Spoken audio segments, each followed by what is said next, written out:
Hello and welcome back to Brentford Fan TV. I'm Ben. And I'm Freddie, and today this is going to be the review of the Manchester City away game.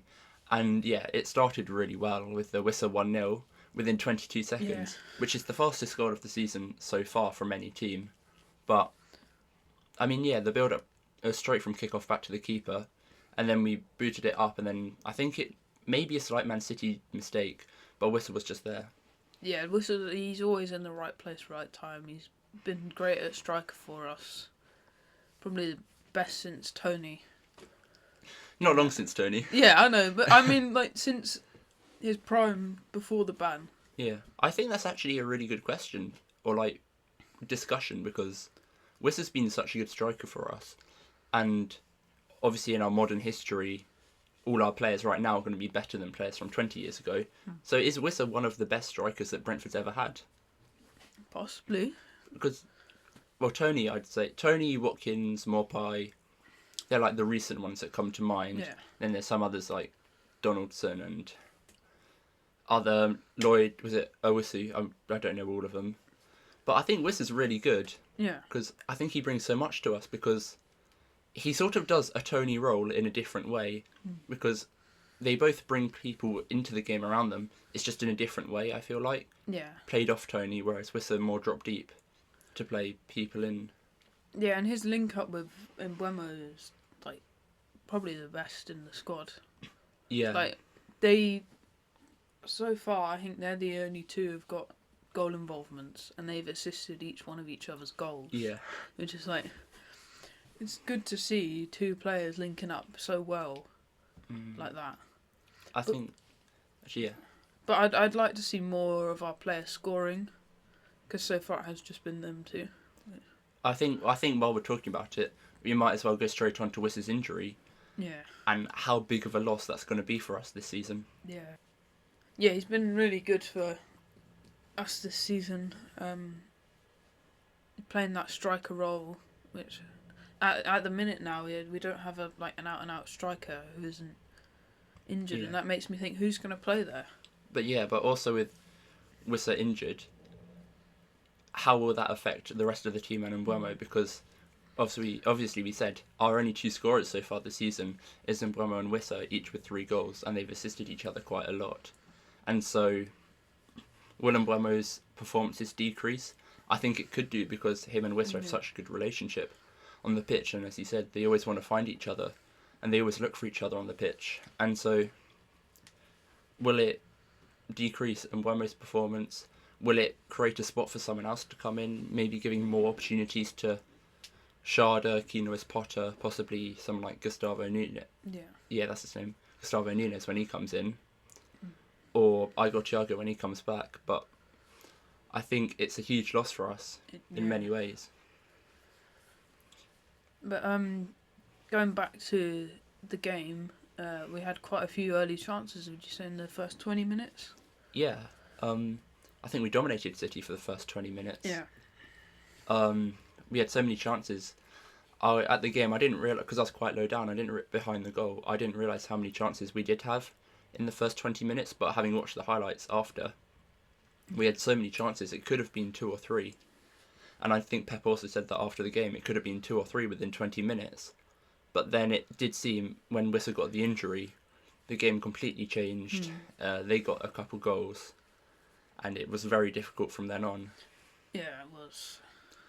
And also, going on to Haaland's first goal, it was a bit lucky, I thought, because it was deflected. Yeah, it's looking at it, because of the deflection, it takes it wide from Flecken, which, from the highlights I've seen, it looks like he's in the right place to stop it if it is going on along its original path. Yeah. But it deflected off the bottom of Pinnock's shoe, and it bounced, and so it's quite a difficult one to save. I don't blame him for not. Yeah, it was really unfortunate. And then also, and so it's we defended really well against City. They just got a deflected goal, and then their second goal, it was a bit of not very good defending. It was Edison effortlessly just floats the ball up 70 yards up the pitch, which is really impressive, and it's perfect for Haaland. And I thought Pinnock, in general, had a really good game, but that was his one mistake, and it led to a goal. And he thought, you know what, if I just judge it better than Haaland, I can easily defend it forwards. But then Haaland, in reality, he knew what he was doing, and he just bodied Pinnock off the ball. Yeah. And then it just leaves a 1v1 with Haaland and Flecken, where I don't think Flecken's saving that. Yeah. Yeah. I saw a bit of sort of online hate towards Flecken from people, and they were saying Flecken should do better. I completely disagree. I think Haaland scored that exact goal 2 or 3 times already this season before playing us, and so Flecken's not the first keeper to not be able to save it. And also, if people are saying he should cover that side more, he just leaves the near post completely open, and it's another easy finish for Haaland. It's not like he had a bad game as well. Oh yeah, Flecken, he had an incredible game. I can't see any reason to hate on Flecken in any way right now. He just made so many saves. It's like... Yeah, well that brings us on to the second half, where City made a double substitution, and that completely changed the game, and it was City dominance from then on, pretty much. Yeah.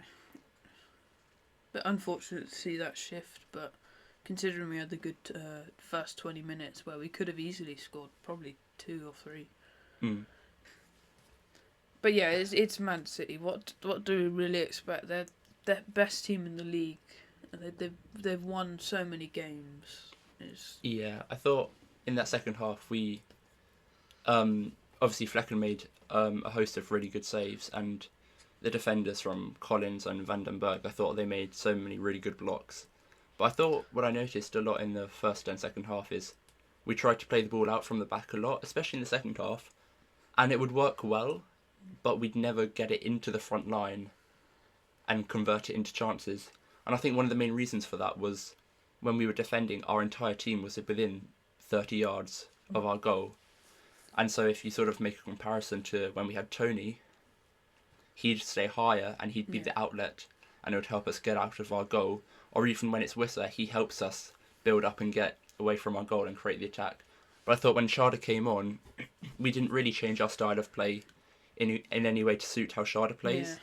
I thought either Sharda should have stayed higher up and we try play off of him, or we needed to get Sharda into sort of like isolated 1v1s. And that's what he's best at. I thought, because I thought he struggled when he came on. Yeah, because Sharda could be like Tony in the sense where he could stay up and like the Flecken could easily boot the ball up to him. Yeah. And like the thing is, he's got that explosive pace where he can beat a player. Yeah. Easily. So just it'd be interesting to see how it works from then on the season until Wissa or Igor Thiago is back. Yeah. I thought something we could have tried was trying to straight from Flecken to Sharda up front, trying to play a ball in behind. When Man City, their whole team was so high up the pitch because we were defending so deep, there would have been a chance for a really quick counter-attack because Flecken's got the ability with the passing and Sharda's got the pace. Yeah, we saw that last season with his assist for, was it Tony? Or Morpie, I think, yeah. So he can definitely boot up full length of the pitch. Very similar to Ederson's assist against us. Yeah. But yeah, and then the last 10 minutes of the game, we finally had some freedom in the second half, and we had a few chances, got the ball out wide to Mads Roslev a few times, he got a few crosses, but we never really had a concrete chance apart from Yarmouk, who had a shot from the edge of the box. And he kind of mishit it, but if that went in, it would have been absolute scenes and limbs. Yeah. But overall, it was a performance to be proud of, I'd say. Yeah, and it's especially great when a great manager like Pep Guardiola is praising the way your team played. Like he was saying, what did he say about the first 20 minutes? Was it like he said in his 9 years at City, he's never seen a team play against City how we played against them in the first 20 minutes, which is such high praise. Yeah, and it shows that no matter what the team, we're not afraid to play the way we want to play. Yeah, we're not afraid to take the game to them. Yeah. Which I feel like some teams might be when it comes to City. I saw on Match of the Day, I can't remember who said it, but they said it was really good from Brentford, playing really attacking at the start of the game against Man City and taking the game to them, because so many teams who go to Man City, their whole aim is to just defend and counter-attack. Yeah. A bit like what we did a few years ago when we got the win, but It was a really brave start, and I thought we were a bit unfortunate with the goals we conceded. Yeah, we were. But shall we go into the Well, I picked out a few players who I thought played really well. I'll be honest, I kind of wrote down half the team. I thought Wissa was incredible until his injury. So unfortunate. And it's so unfortunate, and it just goes on even more of how much we're going to miss out on him. But I thought the midfield was really good in Norgard, Janout and Damsgaard. I thought in the first half, Damsgaard, he played really well as the number 10, creating chances. And then Norgard and Janout throughout the whole game, they were both Norgard and Janout throughout the whole game, they were both really calm and composed, good passing, good defending. And then it's kind of the same for the defenders. Yeah. Collins, Pinnock and VDB did quite well there. Like, especially seeing like the Collins block from that Haaland shot. Yeah. In the highlights. They really put their bodies on the line. Yeah. And then finally Flecken, he played really well as well. Yeah, he made some great saves, especially in that second half, when City were going full on attack, holding all the possession. So it's good to have a keeper like Flecken in moments like that. Yeah, but overall I think it was a really good performance. Performance to be proud of when you're getting such high praise from Pep Guardiola. It's almost, I think we can be almost a bit disappointed we didn't get something more from it. But I would say City really pushed on in that second half and probably should have got a third goal, but it was obviously down to great defending and goalkeeping. But thank you guys for watching, and we'll see you next video.